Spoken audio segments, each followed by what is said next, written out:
Hey there, lovely audience. Welcome back to our vlog. And if you're new here, thank you for stopping by.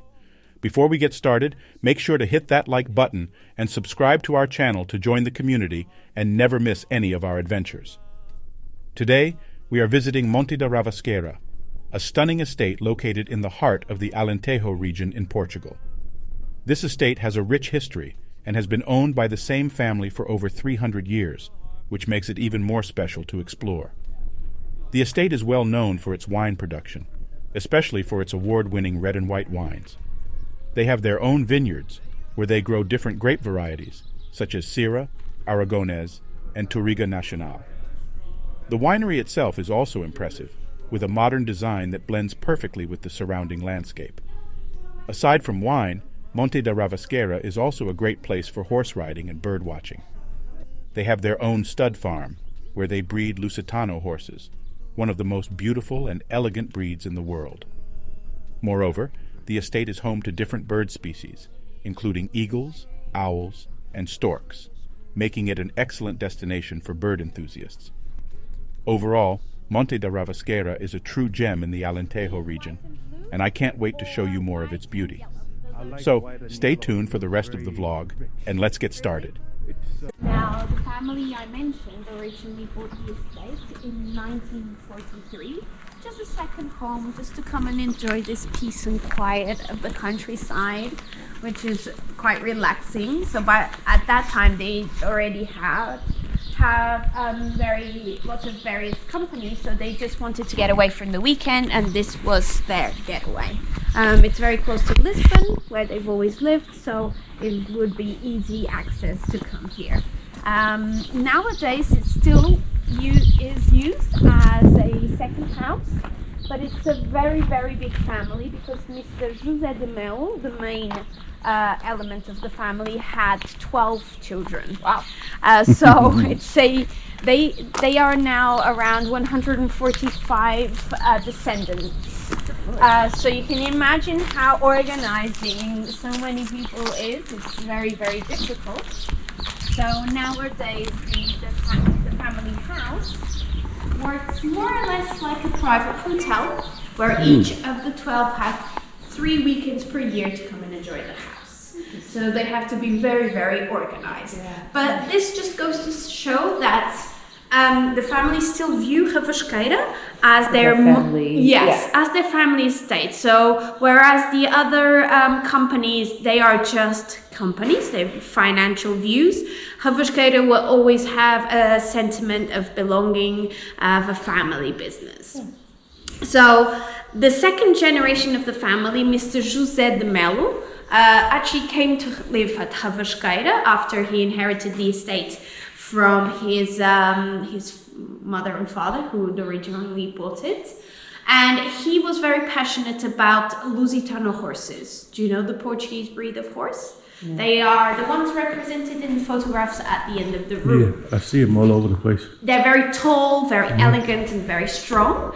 Now, at the time we started breeding these horses, they were mostly used for agricultural purposes or for teaching, but not for sports. But Mr. José de Melo thought that they had unique characteristics that would make them ideal to participate in sports, and especially in carriage competitions.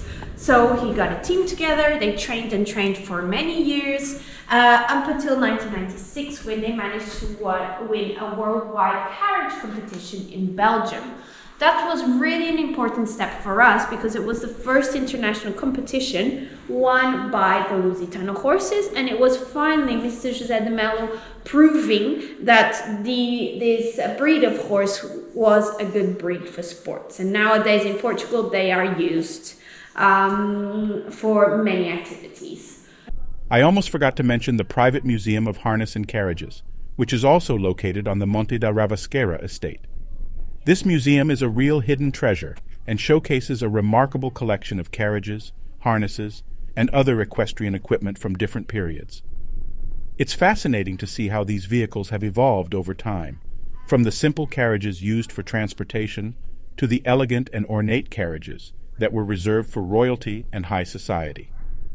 The collection includes some truly impressive pieces, such as the 18th century English coach, which was used by the Portuguese royal family. On the right-hand side are your private carriages driven by the owners, whereas these on the left are the service carriages used for transportation and driven by a coachman. So the first one we see is the landaulet, which is by far the most elegant that we have. It's a convertible. We're able to open the roof all the way to the back, and you can even remove these windows at the front to open the carriage even more. Then the interior, everything is made out of silk. So this would only be used like for weddings or any other special celebrations. And it even has a whistle, which is that hanging piece over there in the corner, and that would be used to communicate with the driver. So it would be seen as rude to shout at the driver or knock on the windows to get his attention, but using the whistle would be fine. Who knew?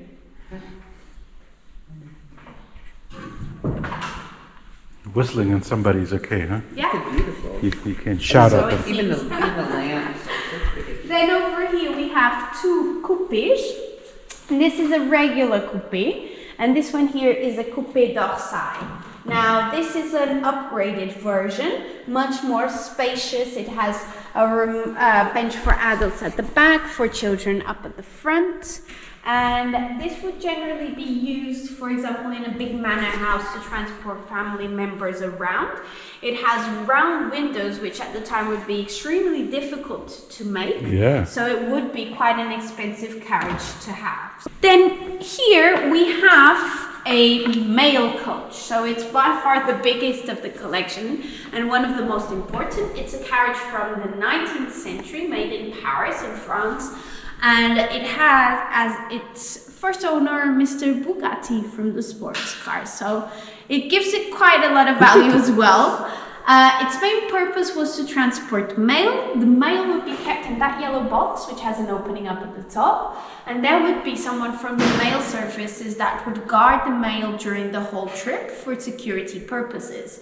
Then all of the other seats would be used as a regular bus or coach at the time for long distance journeys. We already have division in classes, so inside we have the first class.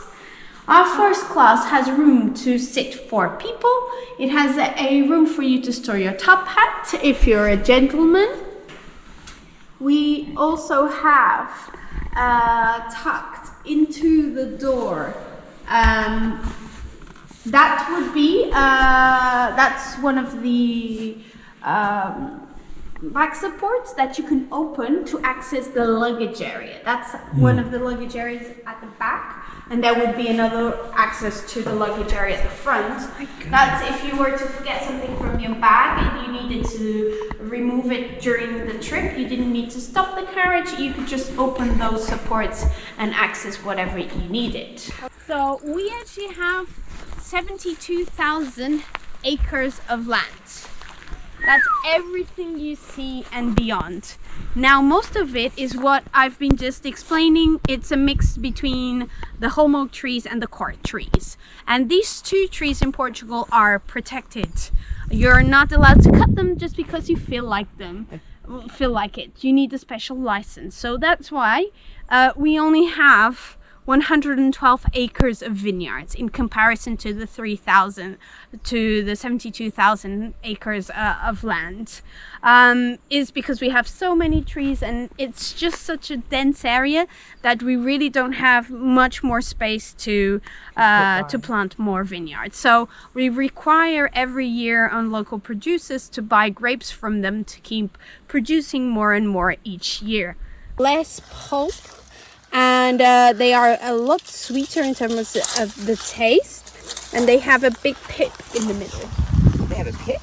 Pip. Like you call it a pip? A pit. Well, you have pit.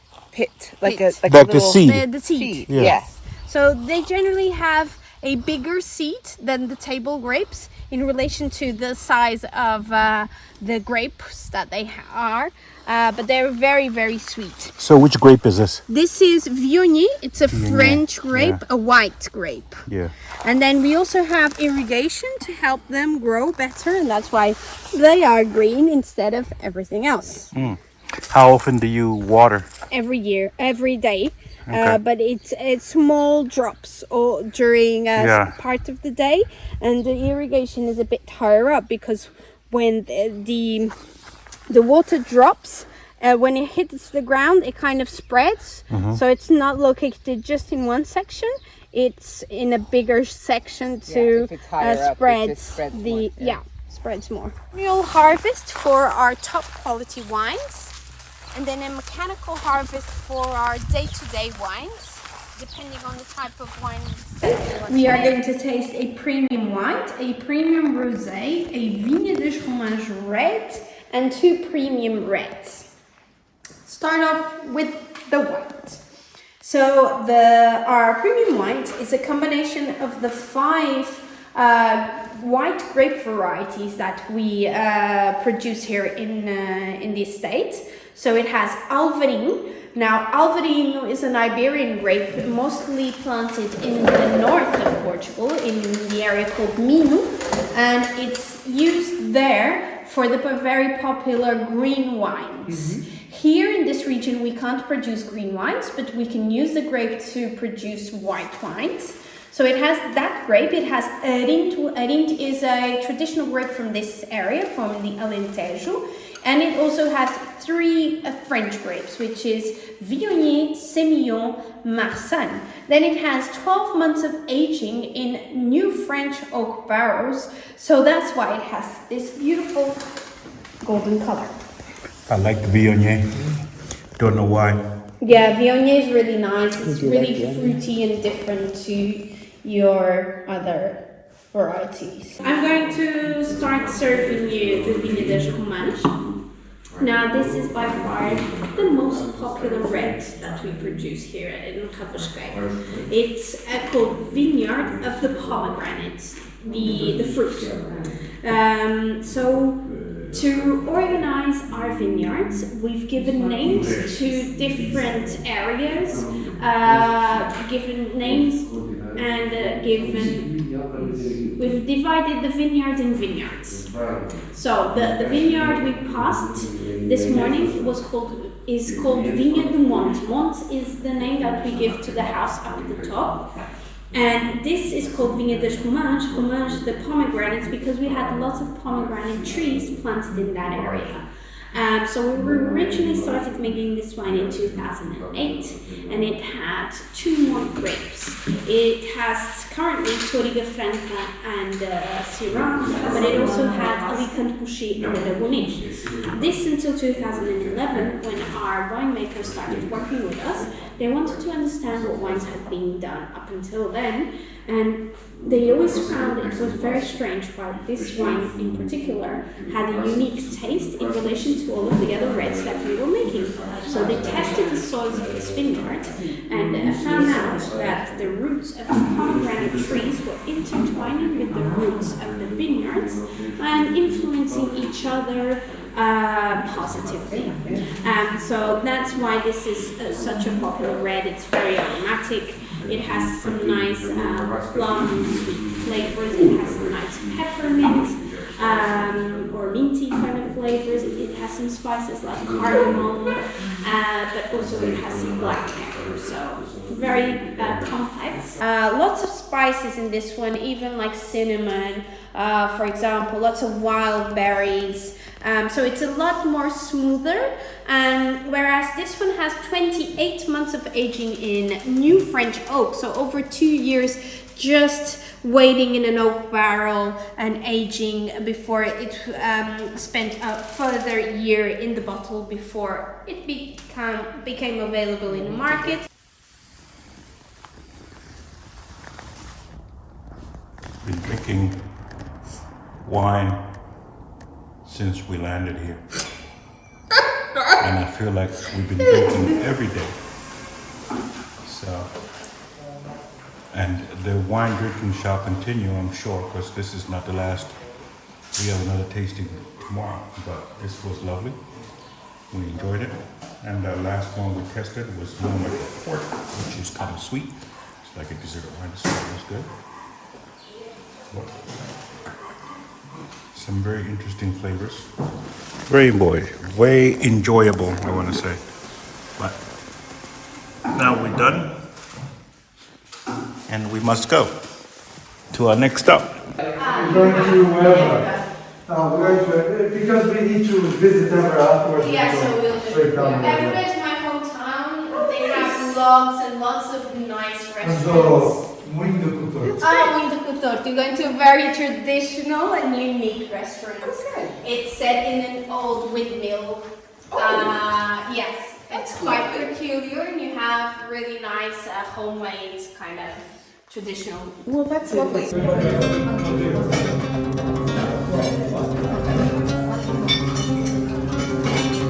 Shark soup. That is shark soup that I'm about to eat. So, yeah, local thing. And Pam is having, what are you having? Asparagus. Which is what? I'm not sure. I think it's like some kind of old bread with asparagus and other things, and then some kind of bits of black pork. Owner of the restaurant recommended it as a classic local dish, and I'm up for that. I will try. This shark soup is the bomb. It is like, oh my god, it's very good. I didn't expect it to be this good. I don't know what flavors or seasonings are in this. Ooh, it's nice. Can I taste it? I don't want a big piece of shark. I just want like the broth and a little bit of. I don't know if I can let you taste this because it's too good. Is it too good? It's too good for me to share. Oh wow. There you go. There you go. Thank you too good.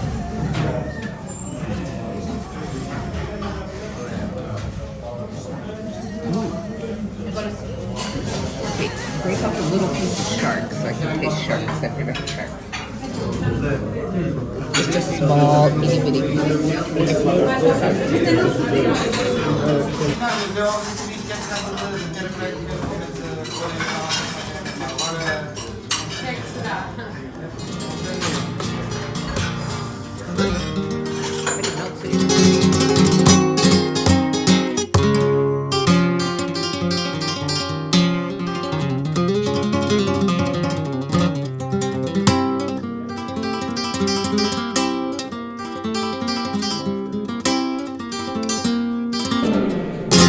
Basically, this chapel, this was built in the 16th century by three of the monks of the Because convent. there's skulls and bones in there, you can see it. Yeah, well, you got one in your head, on your legs, on your arms too. Yes, but they're covered with skin and muscle.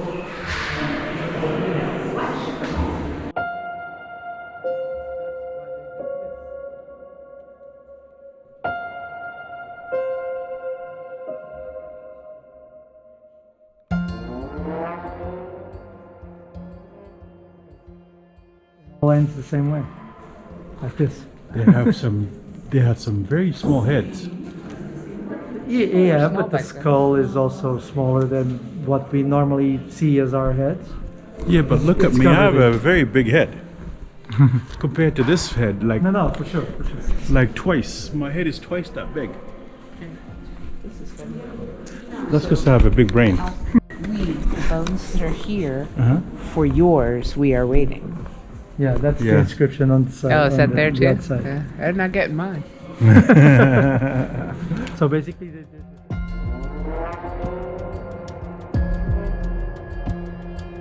The Chapel of Bones, Capela dos Ossos, is a unique and macabre chapel located in the historic city of Évora, Portugal. Built in the 16th century, the chapel is located within the Church of St. Francis and is known for its intricate decoration made entirely out of human bones.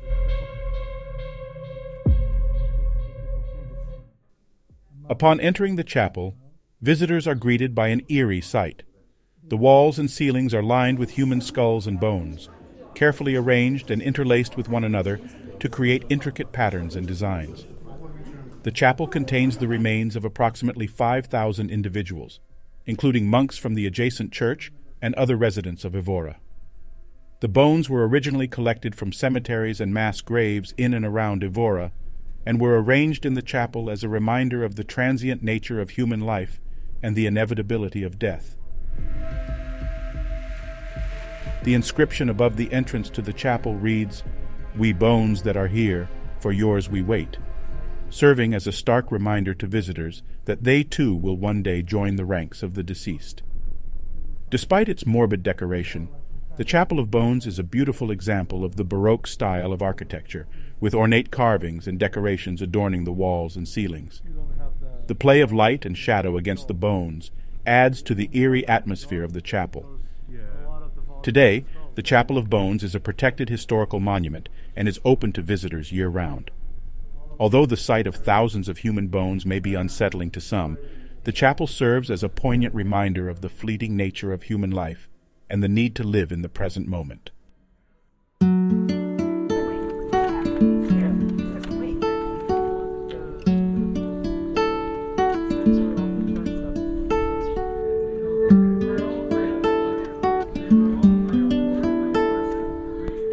They're everywhere. That's because the Romans were everywhere. And this is one of the best preserved monuments of the Roman time. There's not all every day that you see a Roman temple like this. Still, half of it's still standing. We have a big Roman ruins in Coimbra, near Coimbra. The city is called Coimbriga, and it's super extensive. There's also nothing there right now, except the Roman ruins, and the ruins are super extensive. Very, very, you have the wall, you have you walk throughout the city, but the forum has 3 columns.